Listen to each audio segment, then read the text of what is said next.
ത്രിയേകദൈവത്തിൻ്റെ അതിപരിശുദ്ധ നാമം വാഴ്ത്തപ്പെടുമാറാകട്ടെ.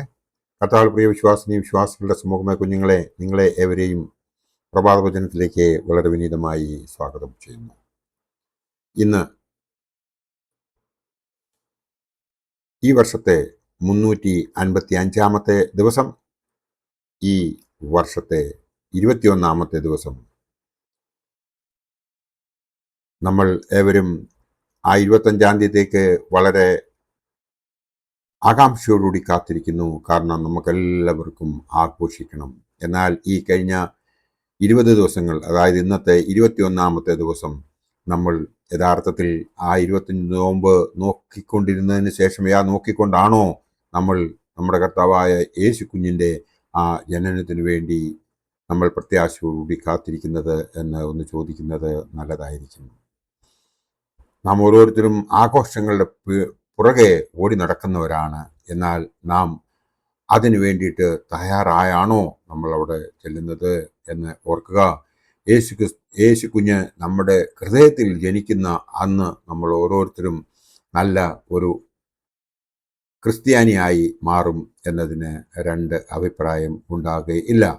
ഇന്നത്തെ ഞായറാഴ്ചയുടെ പ്രത്യേകത എന്ന് പറയുന്നത് ആരാധന വർഷത്തിലെ 8ാമത്തെ ഞായറാഴ്ച ആണ്. വംശാവലിയുടെ ഞായറാഴ്ച, കർത്താവിൻ്റെ ജനന പെരുന്നാളിൻ്റെ തൊട്ടു മുമ്പുള്ള ഞായറാഴ്ച. സാധാരണ മനുഷ്യന് അത്ര ശ്രവണ സുഖമോ വായനാ സുഖമോ തരുന്ന വേദഭാഗമല്ലല്ലോ ഇന്ന് നാം വിശുദ്ധ കുർബാനയിൽ എവൻഗെലിയോൻ മേശയിൽ വായിച്ചു കേൾക്കാൻ പോകുന്നതായ വേദഭാഗം. വിശുദ്ധ മത്തായി ശ്ലീഹായുടെ രക്ഷാസുവിശേഷം 1-ാം അധ്യായം 1 മുതൽ 17 വരെയുള്ള വേദഭാഗമാണ് നാം ഇന്ന് വായിച്ചു കേൾക്കുവാൻ പോകുന്നത്. കണക്റ്റഡ് ആകാൻ പുതിയ തലമുറ ഇഷ്ടപ്പെടാത്ത ഈ കാലത്ത് ബന്ധങ്ങൾ ചികഞ്ഞു പിറക്കുന്ന ഈ വായനാ അനുഭവം അത്ര സുഖകരമാകുവാൻ വഴിയില്ല എന്ന് നമുക്കേവർക്കും അറിയാം. വംശാവലി വിവരണം പേരുകൾ തേടി ഒരു യാത്ര ആണ് ഈ വേദഭാഗത്തിലൂടെ നാം ഓരോരുത്തരും മനസ്സിലാക്കുന്നത്. ഉൽപ്പത്തി 16-ാം അധ്യായം 8-ാം വാക്യത്തിൽ ഹാഗാറിനോട് ദൈവദൂതൻ ചോദിക്കുന്ന ഒരു ചോദ്യമുണ്ട്. നീ എവിടെ നിന്ന് വരുന്നു, എവിടേക്ക് പോകുന്നു? ലക്ഷ്യമില്ലാത്ത യാത്രക്കാരി ഹാഗാറിന് ഉത്തരമില്ല എന്ന് നമുക്ക് അവിടെ കാണുവാൻ സാധിക്കും. ഓരോരുത്തരും കണ്ടെത്തേണ്ടതായ ഉത്തരം ആണ് ഇത്. നിന്നെ ഇഷ്ടമാണ്, എന്നാൽ നിന്റെ വീട്ടുകാരെ ഇഷ്ടമല്ല, അവരെ പരിഗണിക്കേണ്ട കാര്യമില്ല എന്നൊക്കെ ദാമ്പത്യ കലഹങ്ങളിൽ മുഴകുന്ന പല്ലവികൾ ആണ് ഇതൊക്കെയും എന്ന് നമുക്ക് ഏവർക്കും അറിയാം. വേദപുസ്തകത്തിൻ്റെ എത്രയെത്ര ഇടങ്ങളിലാണ് വംശാവലികൾ നമ്മെ പഴമകൾ താലോലിക്കാൻ പ്രേരിപ്പിക്കുന്നത്.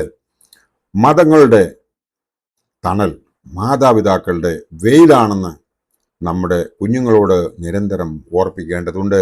അതായത് മതങ്ങളുടെ തണൽ മാതാപിതാക്കളുടെ വെയിലാണ് എന്ന് നമ്മുടെ കുഞ്ഞുങ്ങളോട് നിരന്തരം നമുക്ക് ഓർപ്പിക്കേണ്ടതുണ്ട്. ശലോമോന്റെ മാളികയുടെ പിന്നിൽ ദാവീദിന്റെ കവണയും കല്ലുമുണ്ട് എന്ന് നമ്മൾ അവരെ ഓർപ്പിക്കേണ്ടതുണ്ട്. മിസ്രൈമിൽ ജോസഫിന്റെ കളപ്പുരയ്ക്ക് പിന്നിൽ അബ്രഹാമിന്റെയും ഇസ്ഹാക്കിന്റെയും യാക്കോബിന്റെയും എണ്ണിയാൽ തീരാത്ത അലച്ചിലുകളുണ്ട് എന്ന് നാം അവരെ പറഞ്ഞ് മനസ്സിലാക്കേണ്ടതുണ്ട്. പാലും തേനും ഒഴുകുന്ന കനാൻ ദേശത്തിന്റെ പിന്നിൽ മോശ എന്ന വൃദ്ധൻ നടന്നു തീർത്ത മരുഭൂമിയുണ്ട് എന്ന് നാം അവരെ പറഞ്ഞ് മനസ്സിലാക്കേണ്ടതുണ്ട്.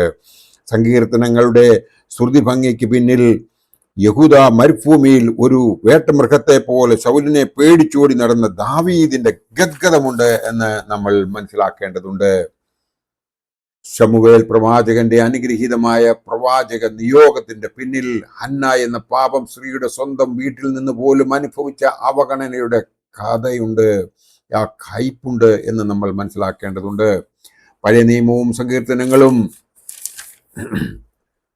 ഒരുപോലെ അഭിമാനത്തോടെ വാഴ്ത്തുന്ന സുന്ദര ഭൂമിയാണ് യെരുശലേം ദേവാലയവും സിയോൻ നഗരിയും. ആ ദാവീദിന്റെ പട്ടണത്തിന്റെ പ്രൗഢിയുടെ പുറകിൽ പാടവരമ്പിൽ വിണ്ടുകീറിയ കാൽപാദങ്ങളുമായി അന്തിയുറങ്ങിയ ബോവാസിന്റെയും രൂത്തിന്റെയും തണുപ്പുള്ള രാത്രികളുണ്ട്. രൂത്ത് 4:22 അത് പറയുന്നുണ്ട്. കുറച്ചുകൂടി പുറകോട്ട് പോയാൽ രാഹാബ് സഹിച്ച അപമാന വർത്തമാനങ്ങൾ ഉണ്ട്. യേശു ക്രിസ്തു എന്ന സുഗന്ധ പുഷ്പം കാലത്തിന്റെ നഫയിൽ പൂത്തുവിരിഞ്ഞതിന്റെ പിറകിൽ ആ വംശാവലി വിവരണം നോക്കുമ്പോൾ മക്കളില്ലാതെ ഒരു കാലത്ത് അബ്രഹാമിന്റെ കണ്ണുനീരും പ്രവാസകാലത്തിന്റെ നിരാശയും കാണുന്നതായി നമുക്ക് മനസ്സിലാകും. പകരം വയ്ക്കാൻ സാധിക്കാത്ത ദുഃഖം അനുഭവിച്ച രൂത്തും മരണത്തെ മുമ്പിൽ കണ്ട രോഗവുമായി കണ്ണീരൊഴുക്കിയ ഹിസ്കിയാവും അനുതാപത്തിന്റെ ഉത്തമ മാതൃകയായ മനേഷ്യയും എല്ലാം ഉണ്ട് എന്ന് നമ്മൾ മനസ്സിലാക്കേണ്ടതുണ്ട്. അല്ലയോ വിശ്വാസികളെ, നമ്മുടെ ജീവിതം ഇത്രമേൽ നല്ലത് ആയതിൻ്റെ വേരുകളെ നാം ഒരിക്കലും മറന്നു പോകരുത്. ക്രിസ്തു നമ്മിൽ ജീവിക്കുമ്പോൾ അബ്രഹാമിനെ ഓർക്കുക, ആദ്യ പിതാക്കന്മാരെ സ്മരിക്കുകയും ചെയ്യുക. ഹിത്യ സ്ത്രീയായ ബേത്ശേബയും കനാന്യ സ്ത്രീയായ താമാർ, അങ്ങനെ എത്രയോ പേരാണ് പ്രസിദ്ധരായത്. നമ്മുടെ ശിഷ്ട ജീവിതത്തിൽ നമുക്ക് നമ്മുടെ പിതാക്കന്മാരെ കുറിച്ച് അവരുടെ പ്രവൃത്തികളെയും ഓർക്കാം. അത് നമ്മൾ ഒരിക്കലും മറക്കുവാൻ പാടില്ല. ഇന്നത്തെ തലമുറയോട് ചോദിച്ചാൽ 4 തലമുറയ്ക്ക് മുമ്പുള്ള അവരെ അറിയുന്ന കാലത്താണോ നാം ജീവിക്കുന്നത് എന്ന് ഒന്ന് ചോദിക്കേണ്ടതുണ്ട്. അതായത് ഇന്നത്തെ പുതിയ തലമുറയോട് 3 തലമുറ കഴിഞ്ഞ് 4ാമത്തെ തലമുറയെക്കുറിച്ച് ചോദിച്ചു കഴിഞ്ഞാൽ അവർ എന്ന് വെക്കുന്ന കാലത്താണ് നാം ജീവിക്കുന്നത്.